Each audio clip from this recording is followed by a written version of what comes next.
Hi, everyone. This is Vanessa, also known as the International Immigrant, and welcome to my podcast.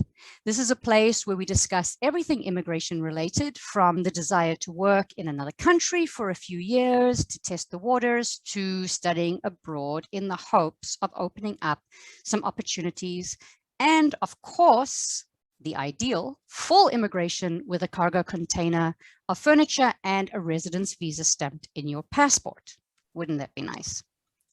If this is your first time and you want to know who I am and why I started this podcast, please watch or listen to the first episode. There are both audio and video versions available. Today, I am going to be chatting to a guest that many of you already know from the second episode of the podcast, Lacie. And she's one of the friends that I met when I was teaching English in Costa Rica. So many of you know her voice and have heard her, but you haven't seen her. And today you are going to see her because we were having some technical issues. And she spoke about, in her episode, she spoke about where she feels connected, her desire to encourage young women to explore the world. And she also spoke about her motivation to travel and her surprise at why some people want to learn English. But today I am starting a new series. So we've told a lot of stories before, and today we're starting a new series of tackling the mental and emotional issues surrounding immigration and relocating. So I thought a really good place to start this series would be to discuss fear and courage. Two very important aspects of moving countries and changing your lives, because one keeps us where we don't want to be, and the other liberates us to chase our dreams. So as Lacie has overcome so many of her own fears and traveled alone and ventured out into the world as a young woman, I thought you'd be the perfect person to bring on to discuss this topic. So welcome back. And I'm so happy to have you here. Yeah, I'm happy to be back. Thanks for asking me. Awesome. I'm so excited about this. I'm really excited about this one. So, Yeah, me too. So before I start asking Lacie questions about her interaction with fear and courage, I'd just like to read something that I wrote regarding fear a few years ago. Now for the million-dollar question. Why, despite our knowing that we need to change, progress, and grow, do we still stay stagnant? The answer is simple. It's fear. Fear is the human emotion that keeps us exactly where we are and prevents us from attaining everything we desire, from evolving into who we were always meant to be, and from living our purpose in this lifetime. We are imprisoned by fear. While these four letters are an easy concept to understand, the word represents an Everest to climb. Fear is a primary emotion behind choices we make, words we speak, actions we take. We live lives infused with fear, fear of abandonment, fear of humiliation, and fear of the unknown. Fear projected towards the future is being afraid of what could happen as opposed to the reality of what will happen. So when people start to think about immigration, fear is one of the first emotions that they feel. And sometimes it is so strong that it stops them from doing what they know could change their lives for the better. So the knowing that we should push past fear is courage, trying to find its way out. So I just wanted to begin this podcast with this, because I do believe that this is such a huge barrier to keep us from moving forward. So what do you think, Lace? I mean, has fear stopped you from making some of the decisions that you wanted to make in your life? Oh, definitely. I'm very much aware of the fact that as a human being, I experience the normal levels of fear, but as a person who has these specific desires in my life, I feel confronted. I feel attacked by my own level of fear that prevents me from achieving those dreams that I have. Mm-hmm. And some of it comes from a sense of low self-esteem, doubt, whether that's natural or anything I experienced from my childhood. But I am fully aware that myself and other people will experience this unnecessary level of fear that prevents me as well from doing what we want to because we're afraid of failure. And I And definitely, yeah. right. And to me, and there's a very good saying that failure is basically kind of God's redirection. Okay, rejection is God's redirection, basically, is one of the sayings. And I don't see it as failure. I just see it as, okay, this is not for you. You've tried it. You went for it. Great. But maybe this is not for you. Look, over here, we have something better for you. Like, try this. So failure is just a redirection in another area, or maybe you fail there, but it sets you up to meet some people that help you succeed over here. And so this is how I view kind of failure. I really don't like the word. I don't use it very often. I just kind of see it as some form of redirection in your life. I really love that. I really love that thought that you just about failure being redirection because I do know that I definitely suffer from a severe fear of rejection and failure, and I hate that about myself. But I do recognize that it is a common, normal human thing to feel. Um, and there are plenty of wise people like yourself who will try to attack that thought that, you know, you should not allow the fear of failure and rejection to overcome you, that you should think of it like this. And I love that, that it's just God's way of redirection because it definitely, if you understand that, Mm. something I feel like I've always struggled with, that I don't understand that despite my desire to want to understand, then it doesn't, like you will never fail in that way. If Because you failure doesn't understand. exist. Failure effectively doesn't exist under that thinking. It's just, well, you tried this.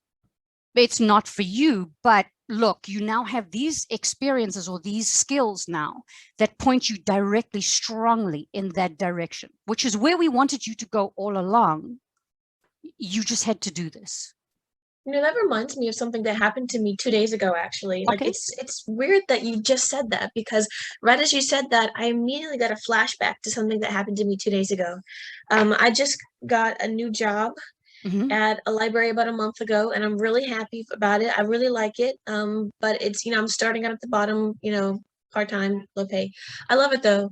And one of the people that I work with, he and I had like a moment of calm while we were at the circulation desk at the library. And he's really cool. He's really nerdy. We'd like to talk about different nerdy things. And I can't remember what we were talking about, but he brought up the fact that because I had told him that I used to be an elementary teacher, he brought up the fact that, like, you know, you something about something something, and you know, you and you're so well traveled, you've been to all these different places, and that you end up back here making minimum wage part-time at a library. And he knew, like, I told him some things that of where I had lived before I came here, because you know, when you get to know somebody, they ask you like, so how like, you know, they ask you a little bit of personal details when you Mm. first get to know someone and first started that job, you know. So he knows an extremely basic amount of like my life, and then he does know that like I have other part-time jobs as well, you know, trying to get full-time work in this economy. And he's like, oh yeah, so you, I was like, it's like, yeah, you used to be a teacher, you know all about this, and you're so well traveled. And it was like a one line thing, and then I told him, yeah, I used to be a teacher and it was kind of a failure. And because he knows, everybody knows there how much I want to work in a library just to experience it. And he said that you know, you eventually ended up working in a library, despite the fact that you might not be happy with your hours and your pay. You did eventually end up in a library. And then I had to think for a second. I was like, you're right. Yeah. I started out thinking that I was going to be an elementary teacher, and that brought me to so many different like feeling, and I felt like a failure when I quit teaching in 2018. It I felt like a failure, like I had failed because it was something I had been working towards for 6 years, and like the 4.5 years I was in college, and then the 2 years that I worked as a teacher, well, the 2.5 years I worked as a teacher, so 6 7 years that I've been working towards, and I was only 23 at the time, so I felt like, oh, I'm only 23 and I'm a huge failure, and it left me with this huge PTSD. But doing that brought me to all of these different places. I moved to New Orleans, I moved to Costa Rica, I moved back to Yeah. my hometown. And he said that he was like, but it eventually led you here, which is where you wanted to be in the first place. And I was sitting there like, yeah, yeah, you're right. I might not have ended up in the path I thought I was going to be in, which was to work with and help children as a teacher. And I might not be exactly where I want to be right now, but if I just give it, if I'm patient and I keep an upbeat attitude and I keep, I put in the time and the hard work to maybe someday in the future, wherever that may lead me, get to me where I want to be, then where I am right now, which is a bit of a struggle, will lead to better things, hopefully.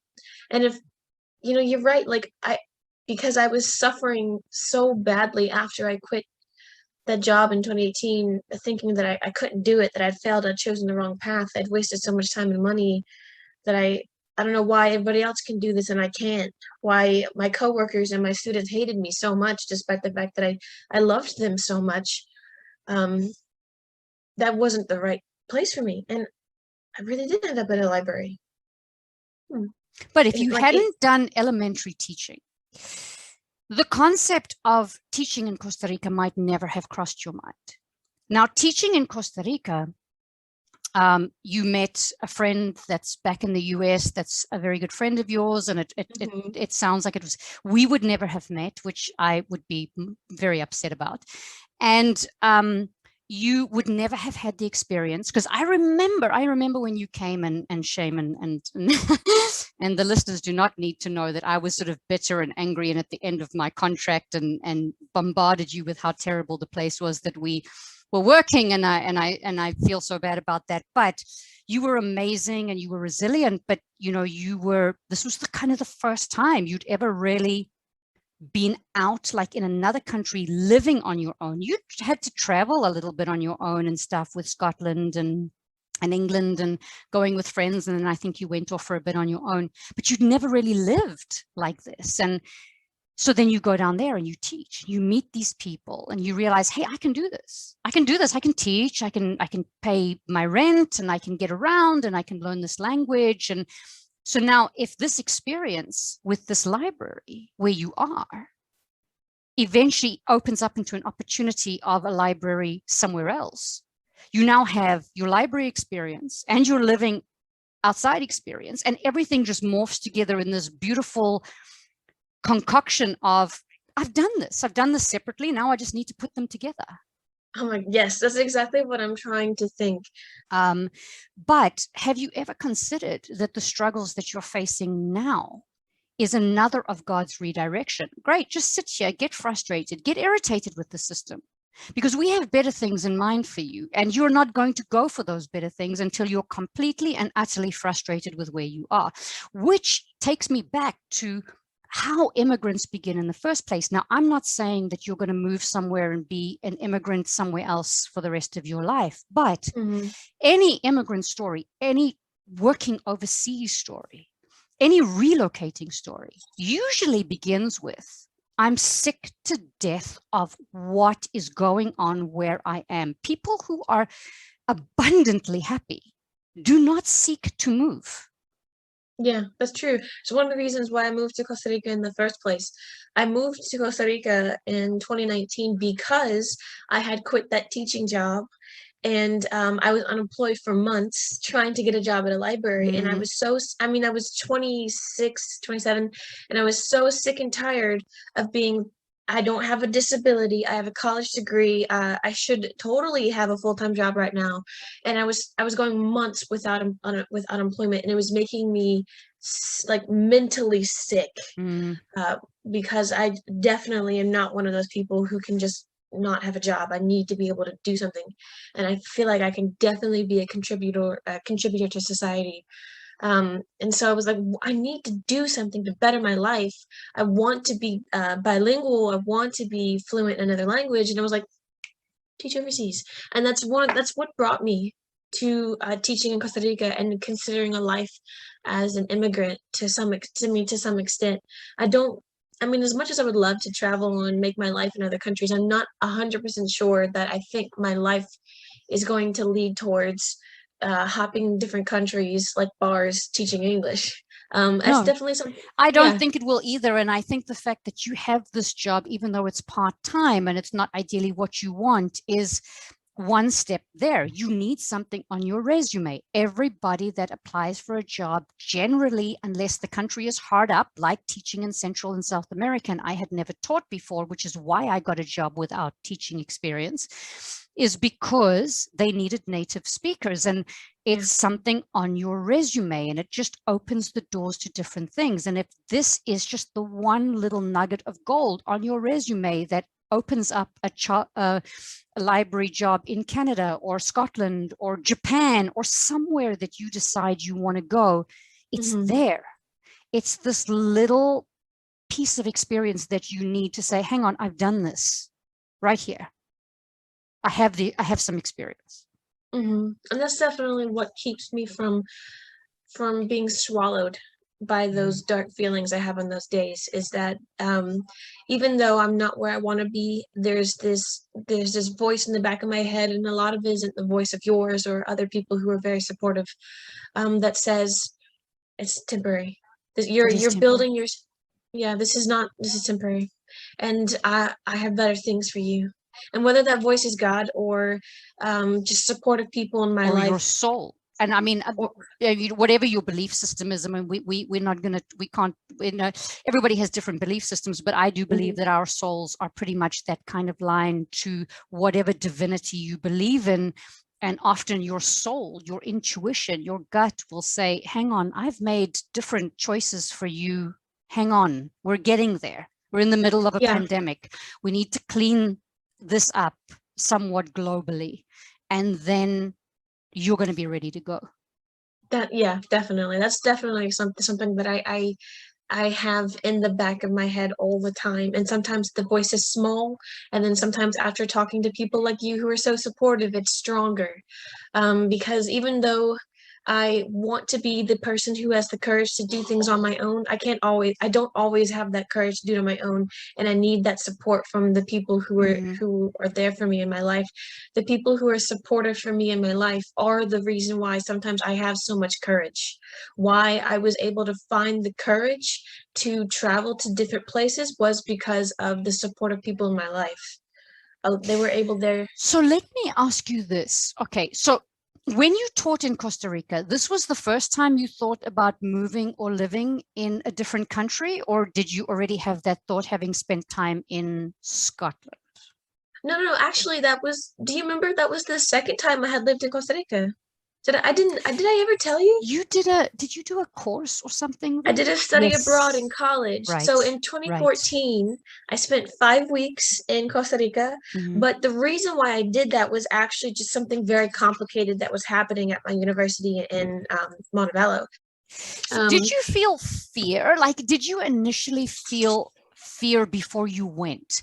Like, and tell me if you felt fear, if you felt fear before you went to study in Costa Rica.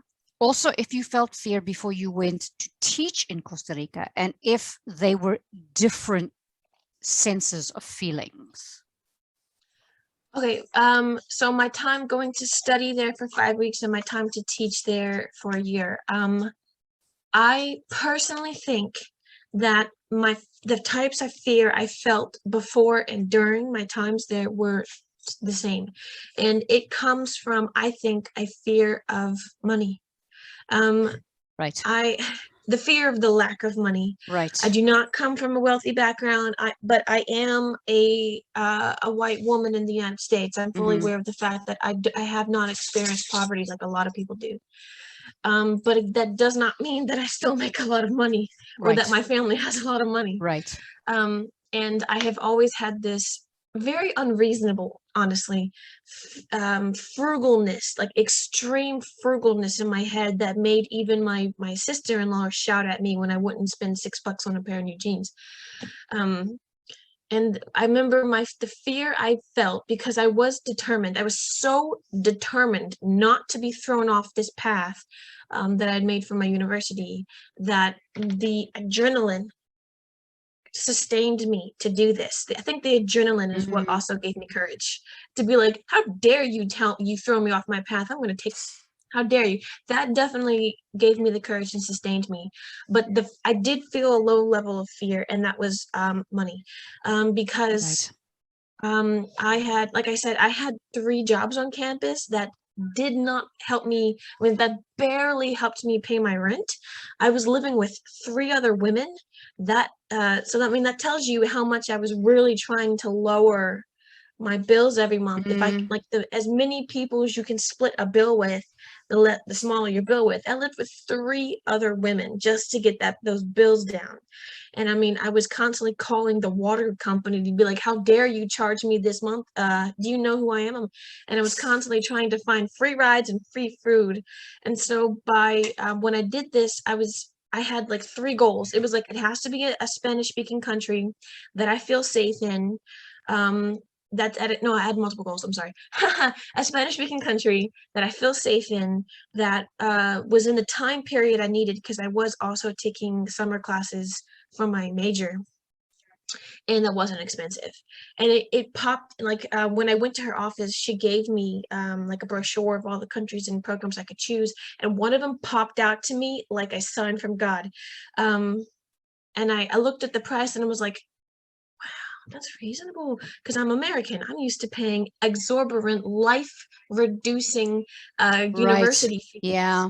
You will be paying for the rest of your life kind of fees. So I'm thinking, oh man, I can't do this, because that's going to add more expenses onto what I was already suffering with just to get the stinking the bachelor's. But I looked at the price and I was like, that's not what I expected. That's still a lot. That is not anywhere near what I expected. So I had this fear that I wasn't going to be able to afford to do it by the time the last payment was due. I broke into my savings, which I was trying very hard not to do, just to pay like what's it called? Like, it's not a down payment. Like when a deposit? Yeah, that's it. Like a deposit. The deposit was like $500. I also had to buy a plane ticket, a round trip plane ticket. That was something. I had to worry about my food, because this program, like where I was staying, they offered 2 meals a day, not 3. So I was like, oh, I gotta have some kind of food bill. I got a food bill. I gotta have plane ticket money. I gotta have enough for the program, and then like anything else that you need expenses for. I quickly found out after I had signed up that I had underestimated the fees I would need to pay. Thankfully, my mom helped me with that. But it was a fear of money. I have always had that fear of money in my life, and it's pissed off some people in my family, because they're like, Lacie, you're unreasonable. Yeah, look, I mean, to be perfectly honest, I mean, I hear you completely. I have never had a lot of money. I have taken jobs more for passion than for money. I worked as a website designer for over 10 years. If I had stayed on that trajectory in IT, I would be making a fortune today, an absolute fortune based on where I was. And I've just never done this. I've changed my career quite a few times and have never had a lot of money. And I do have have always had a slight ingrained fear about money. But at the same time, I've also just kind of had this weird kind of just okayness inside me that always knew that I would be okay. And coming back here into South Africa, which white South Africa is very, very, very focused on status and money and these kinds of things. Over the years, I've been able to unpack where this comes from. And I realized that it's very, very much a cultural norm that was just in me based on the culture that I was raised in, and how important money is to my culture. And that, my father doesn't watch my podcast and doesn't know where to find it. So it's good. And I love him immensely, but is always trying to get everything for nothing. And so it's very much something that's been instilled in me. And I've looked at my past and thought, I've kind of felt the same way, and have learned that, money is energetic. It's like any other form of energy. You can either bring it towards you or you can chase it away from you. And having a constant fear of not having enough is a surefire way to kind of chase it away. And I've been very much working on that. I've reduced my hours teaching a little bit, and I'm spending time on this podcast, which I'm actually paying money to promote, and it's not earning money for me, but it's a passion project and I love it. And I just know that if I have the right intention, everything will work out. And I understand this fear. And one of the things that I did want to do on this podcast, on this episode, is to share like a very, very personal story. And I think this is the right time to do it, about fear. One of the biggest moments of fear in my life, and it definitely was connected to finance. So I thought I would just stick it in here before we kind of continue. And before I do that, there's just another little snippet from the chapter that I read from before that I just want to read. And this has helped me. I don't know if it will help others, but it says, fear is also rooted solidly to the desperate need to know the outcome before a risk is taken. Yeah. We desire assurances like never before in order to feel safe enough to take a risk. But risk, by its very definition, is devoid of assurances, but we will still ask for them from each other and from divine consciousness. While divinity will never offer assurances, there will always be an offer of guidance. And if we follow the guidance, support will be provided when we need it. Faith is the strongest force on earth as it resides in the soul. And I do believe very strongly in faith. I don't care what your religion or what your spirituality is, but faith is important. And so I was in San Antonio, Texas. I had, against all odds, rented this little apartment, but I was running out of money. I had actually basically run out of money. And I had to give notice on this apartment because I could not afford another month's rent. I couldn't work. I wasn't a teacher. I didn't know about this teaching online. I was doing everything by the book. I didn't want to do anything that I shouldn't do. And I had my little cat, Jamie, who was 17 years old or 16 years old at the time, that I'd brought with me from Australia. And so I'd rented this small little storage unit, and I had moved the very few pieces of furniture that I'd bought just to make this apartment livable enough until I got a job. And I moved most of the stuff there, and it was Tuesday evening, and I had to be out of my apartment by Friday morning. And I had nowhere to go. I had this old 2002 Ford SUV called Melissa, and Jamie and I were going to be living in her if I didn't find somewhere to go. And I'd exhausted so many options, looking into house sitting and asking friends if I could rent a room, and nothing was coming to fruition. And I was going dancing every Tuesday night with a friend of mine at this great little country bar that I used to go to, and I wanted to support her, but I had one last shot. There was a friend of hers who had lost his partner many years before and had this spare room, and I was going to sort of almost beg to be able to rent it. So I before I left, I just dropped to my knees and I just prayed, and I just said, okay, because I did believe I was following guidance. The guidance to go to the US, the guidance to do the things. Like, I had this internal peace that had settled inside me. And despite the fact that I was terrified and I felt so much fear, and my ego felt so much fear, this peace inside my soul just stayed constant. And I got on my knees and I said, okay, I have done everything you asked me to do. I followed the guidance. I've stayed strong. I'm still here through it all, where most people would have just packed up and gone somewhere else. And I said, I need help now. Please, I need help now. Please help me. And I got up and I looked at Jamie, and I bent down and I kissed him, and I said to him, Mama's going to make everything all right. And I left. And I getting goosebumps telling the story, because it was just this huge moment for me. And I went, and I wasn't in a space to do it. And for the first time in months, a couple of new people had arrived. It was winter in San Antonio. And if you know Texas, the moment it's cold, everybody stays inside. And it had started to get a bit warmer. And so some new people arrived. And one of them just looked like she looked like a cowboy and she looked like she was going to kill you. And this ended up being, this is now my ex-girlfriend, but you know, she kind of had that face, and my friend was going to pair us up to dance for the dancing lesson. And I just thought, please don't pair me up with her. And she paired me up with her.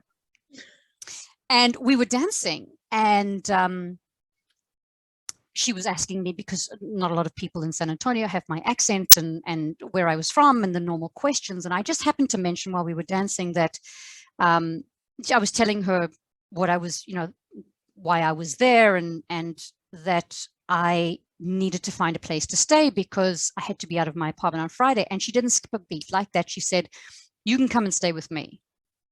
I kind of looked at her and I said, what? And she kind of said to me, she called it the apartment, mother's apartment, but it's actually just like a little cottage on her little ranch that was open, empty.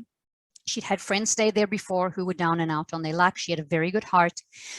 And she said, you can come and stay with me. And she said, and the song ended, and she said, let's get a drink and talk about it. And we chatted, and she said, you know, come down tomorrow and have a look. There's a spare room in the house, and then there's this cottage. You can choose what you want. And I just went home and I picked Jamie up and I danced him around my very open living room because I had almost nothing in it. And I said, everything's going to be all right. And it's just, I just had so much fear leading up to that moment, but this feeling that everything was going to be all right. And I think the moral of the story for me is the faith that I have felt and the intuition that I try so desperately to follow is what gives me courage to keep going when all feels lost.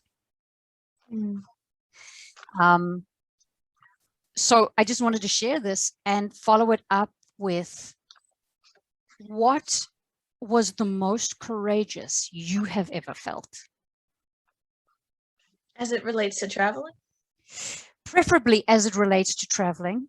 Okay, yeah. My Scotland story is actually an exact something I'm very proud of, because as I mentioned in our previous episode, even though I did live in Costa Rica for 5 weeks, up until that point, I had never really traveled before because I was always so afraid. And to the point, and a perfect example is that was when I was a freshman in college. I had a friend who invited me to drive down to the beach, and like, we're in my state, you know, we have a beach at the south of our state, and a friend of mine invited me to travel with her to the beach during spring break for like 3 days. And you know, a couple hours later, I was like, my father called me and I was like, how are you, honey? And so I'm talking to him and I mentioned this, and let's just say that despite the fact that what my father said to me was out of love, it was also out of fear. And that when I hung up the phone, I was so depressed that I considered opening the window to my second floor, dorm room and jumping out. Not because not because my father was horrible to me. He was not. I love my father. He's a good man. But he reminded me of something. What he told me reminded me of something that I knew was true, but I hated so much. He did not believe me capable of driving 3 hours to the beach in my own state. Wow. And finding public access beach, finding the money to be able to buy a couple dollars out of a Walmart or food, not having the money to be able to stay at a motel, and then driving back. He did not believe me capable. And I knew he was right because I did not feel capable. And I mean, that was just like a 3-day trip to a beach in my own state for spring break when I wasn't in school. And he was not trying to hurt me. He wasn't. He was He trying just to didn't. protect you, which is He was what trying to protect fathers, me. a lot of fathers do that erroneously, as well as mothers. I understand that. They honestly believe that they are protecting you.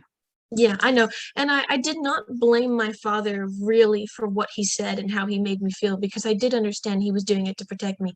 But the fact that he felt that at all hurt me so deeply. And I realized that what he was saying was true, that I did not want to be me anymore. I didn't want to continue being this idea that this person who knows me so well had of me. Right. And if he had this feeling, this idea of me, then how many other people in my life who I love so much have this idea of me? If that's the case, is that who I really am? I don't want to be like that. That the people who love me so much think I'm an ignoramus who is not capable of taking a beach trip for 2 days in her own state while she's not even working or at school, because that's closed for a week. And I was so angry because I was like, he's right. And it's not like I had never felt like that. So trust me, I'd had that feeling before. But ending that conversation made me so angry because now I didn't have the excuse of being a minor. I was like, I was 18. I finally don't have the excuse of, oh, mommy, daddy won't let me kind of thing, because I was still a minor. I had nothing was holding me back other than the fact that I was a broke college student. And I hated that so badly. So when I quit my job in 2018 and I was unemployed for months, and then all of a sudden I get a call in October of that year from my aunt saying, your grandfather is very sick. He can no longer live by himself. You're unemployed. You're not in a relationship. Would you consider moving in with him? And he lived in New Orleans. That's a 5-hour drive from where I was living. Would you consider moving in with him full time? You know, you won't have to worry about paying rent or food. He'll take care of that. My grandfather's was at the time he was a retired PhD holding finance professor. My grandfather was not poor. So he could definitely afford to have somebody like me live with him. I mean, I was also his granddaughter, so that was no question asked. Right. And when I like, most of my family actually is from New Orleans and still lives in New Orleans. So when I decided to do it because I'm like, this is my grandfather. I can't tell him no. So I do it. I moved there, and like I'm there for a month, you know, unemployed, but I am helping my grandfather full time. And you know, my brother lives there with his wife. My cousins, my aunts and uncles. I have a ton of family in New Orleans. And they, you know, they come and they visit my grandfather very often, and my grandmother very often. And you know, just I'm there for like a month and a half, and one of my cousins mentions to me that that he, my cousin, my brother, his wife, um, and then like a friend or two of theirs all had plane tickets to go to London in the following summer in 2019, in June in 2019. And I was like, what? Because what? You guys are going to London next summer? Why was I not told of this? I've been here for almost 2 months. I hate you all. Not really. I hate you all for not telling me. I don't, what? I want to do this. And they're like, Lacie, can you really afford a plane ticket? And I was like, no, I don't care. So I got my cousin to, I was like, how dare you just randomly mention this? Why didn't you tell me this? We're family, tease them. And he was like, oh yeah, I totally forgot. We bought these tickets like 6 months ago for like a year and a half in advance. And I was like, oh, I just randomly thought about it because we were talking about it the other day, your brother and I. And I was like, oh, tell me everything. Why are you guys going to London? How are you doing this? And he did. And he was like, oh, we're doing this and this. And I was like, I want in. He was like, okay, Lacie, but you got to buy your own plane ticket and all that jazz. And like, we'll give you the deets of what plane we're going with. I was like, you kidding me? This is my dream. I would love to go to London. I want to go to London. And so I spent months. I told myself that even though I had never done this before, other than like those 5 weeks, I mean, because like I went to Costa Rica that first time in 2014 with a place to stay. My school helped me find a place to stay, a homestay. They helped me find at least 2 meals a day. I didn't have to worry about where I was going to find food. And I was going to study. So like I did not feel as much fear because I knew how I was going to live. Whereas this, I didn't. I just like, I don't know how I'm gonna go to a hotel. I don't make a lot of money. London's an expensive city. And I didn't know, like, how am I gonna afford a plane ticket? I don't know how to get around. I've never been in a metropolis before. New Orleans does not count. And I was like, oh my gosh, it's gonna be amazing. I'm gonna do like 8 months of research. And when I get there, I realize I have no idea how to travel by myself around the metropolis, because even though I had spent 5 weeks in Costa Rica, I was in a school that did stuff like this. Like they had a whole program for international students to come and study with them. So anytime I traveled in that country was basically set up for me by my school. Right. And I only traveled in that country one time without the assistance of my school, and that was because we had like a free weekend. Like every weekend we did an excursion, except one weekend, and they were like, you can go and do whatever you want, you're adults. So other students were like, yeah, let's do it. Lacie, you want to join us? What are y'all doing? And they planned it, and so I just followed along. So I really at that time did not have any experience traveling around a foreign country by myself. Planes, trains, buses, taxis. In my state, we don't have public transportation. Right. Public transportation is practically zero. Yeah. So in my country, it's basically the same as well. Yeah. So it's like, I'm gonna have to find a place to stay, plane tickets, traveling around a country, food. I'll make a lot of money. I've never done this before. And I quickly found out I had no idea what the hell I was doing. And if it wasn't for my cousin, he's actually as of right now, he is actually my cousin's boyfriend, but he's practically my cousin. You know, I call him my cousin. He gave me a lot of advice. And when I went, he gave me a lot of advice about what to do. And because he had been to London before. And so when I got to London, like I quickly found out that I had made a lot of mistakes. It even made my brother really angry. I quickly found out that I had booked the wrong time for a plane to be separate from my family, and my brother yelled at me because it involved having to leave our Airbnb hours before my plane was supposed to leave, and I had my luggage. It also involved the best way to travel to different cities in different parts of England and Scotland that I would not have known if my cousin had not given me that advice. And there were some things I found it in the moment. So I felt paralyzed with fear because I was already in that country, Right. having done months of research. And like, I think God was watching out for me, because the first time I was like, bam, panic hit me that I had made a mistake was when when my brother yelled at me because because we were only supposed to be in London for like 3 days before we were going to break off and go somewhere else. We were like, we're Americans. How often do we get to travel in Europe, all these amazing places in Europe? So we were like, because they came to London for a specific reason, and I came to London because it's London. So when they finished what they were doing in London, which was a baseball game, we wanted to like break off and go somewhere else. Like, how often do we get to go to visit all these amazing places in Europe? And they wanted to go to the Greek islands, and I was like, that sounds awesome, that really does, but I'm a history buff, I want to go to Scotland. And so basically they were like, you're on your own. And the first time that panic hit me was our last night in London.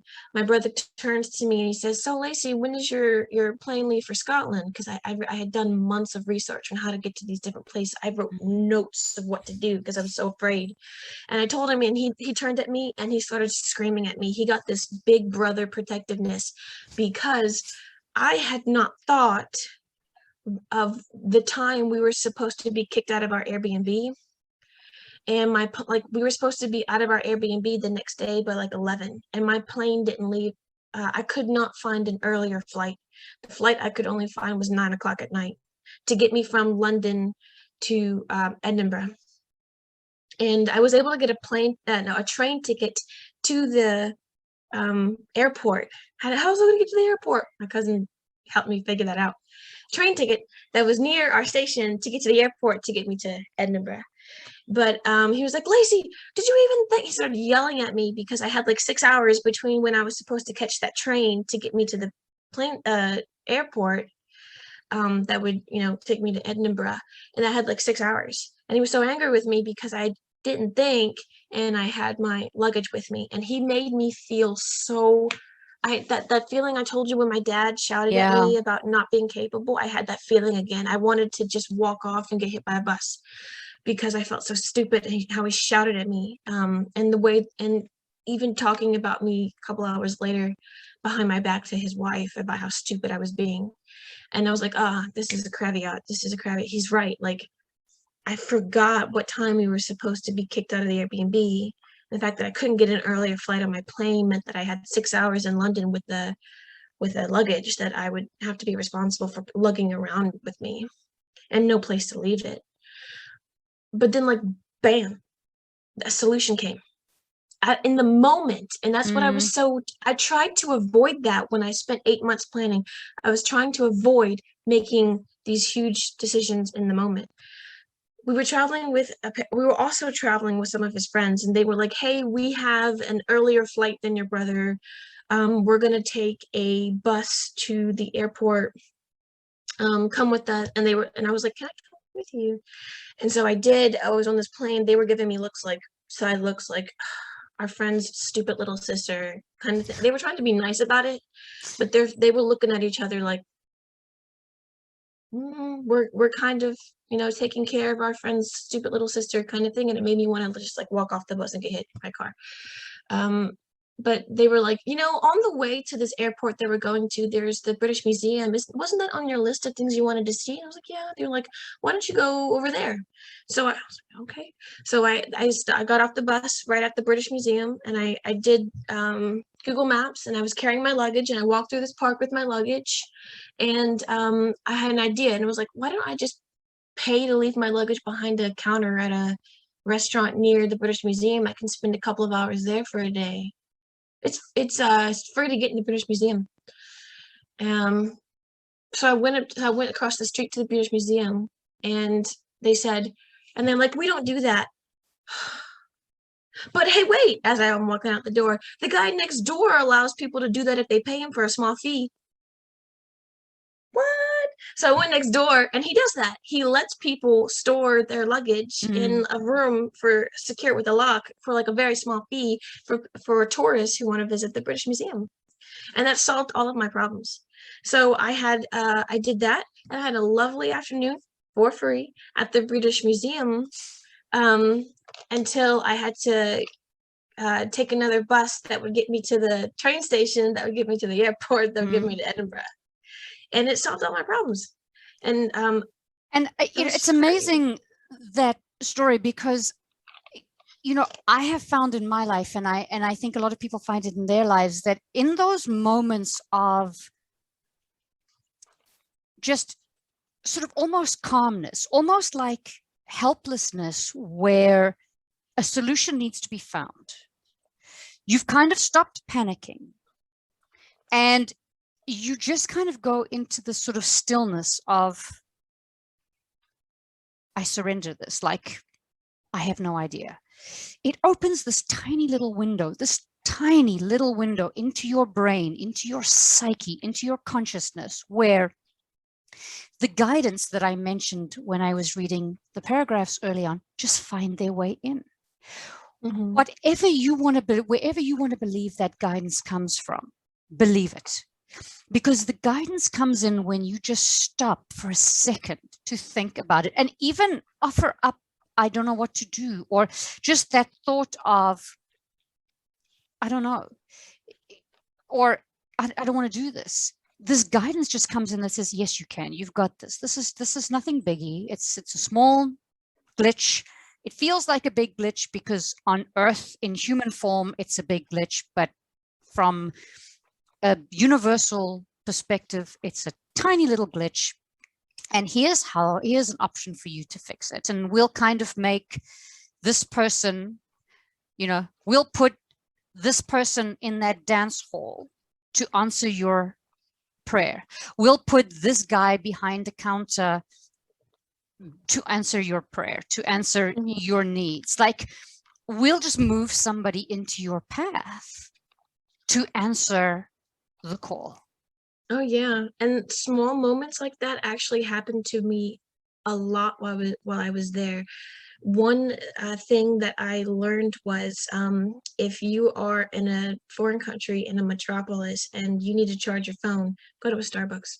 I figured that out in the moment, because I was banishing my fears about not knowing how to get around this metropolis by using Google Maps that would allow you to walk places, which ate up a lot of my battery. And I had thought I would plan for this by buying a portable charger, and I did. But when I got to London and I quickly figured out that it was malfunctioning, and I was like, oh great, I Oh brought this no. stupid heavy Yeah. thing with me for nothing. And I also have a pain, a feet condition where I just get a lot of pain in my feet from walking too much or being on my feet for too much. And I think the first time I was navigating how to get around this massive metropolis by myself, and I'd eaten up my inner cellular on the battery on my phone, I was thinking, what the hell am I going to do? My portable charger malfunctioned. I'm in the middle of London by myself. I don't know anything about London. What the hell am I going to do? I need to charge my phone. And I turned to my right, and there was a Starbucks, and it was like, Mm. flashbulb went off in the moment. I was like, Starbucks lets people go in there. Yes. So Mm. it killed two birds with one stone. I went in there, and I think this was like my second day in London. I went in there. I went to the back. I found a free outlet, Mm-hmm. and I plugged it in. Nobody bothered me. I was able to sit there in this as far away from the counter of the Starbucks for as long as I wanted, rest my feet, charge my phone, and then be able to continue. And I did that continuously. I did that in London, Edinburgh, and I took a train to Glasgow. And that's how I solved my problem of not having any money, um, not wanting to get caught as, oh, an immigrant, you're foreigner, what are you doing? Oh my gosh, But the deportation thing is, coming. we have these fears, like, as you said, like these fears of rejection, where one of the things that I had to learn over my life, and it was one of the most difficult lessons that I've ever had to learn, is it is okay to ask for help. I was this very self-sufficient, confident, brave person or whatever. And, you know, I came from a culture where just the culture that I came from, it's just, you know, asking for sort of any form of advice is a weakness, or, you know, it disturbs your pride. But if you don't ask, you don't know. And if somebody says no, somebody says no. Like, it's not changing your life. It's not changing where you were before you asked the question. It's got no reflection on you. They just don't want to do it, or they don't know, or their fear is stopping you from helping you. I definitely agree. I do want to be honest though. I do totally agree with you, and I did come to realize that just recently in my life, that it doesn't hurt to ask, and even if they say no, that doesn't change where you are. You'd probably be better for asking and getting a no than you would for not asking at all. But I think that is like a good place to end. And so I just want to say thank you, Lacie, my darling, for doing this with me. I have so much fun when you're on here, and I really enjoy chatting to you. I know, I love talking to you too. It's so much fun, and there'll be more in the future. And I want to say thank you all for listening. And if you want to see the video version of this podcast, please go to my YouTube channel, International Immigrant, and subscribe so you get updates whenever I add a new video. Please also head over and follow me on Instagram, international__immigrant. And for those of you listening to this podcast, please subscribe wherever you're getting it from and be notified when I release new episodes. If you have any questions that you would like me to answer in future episodes, please feel free to ask in the comment section on any of my platforms. And from my international immigrant journey to yours, see you next time.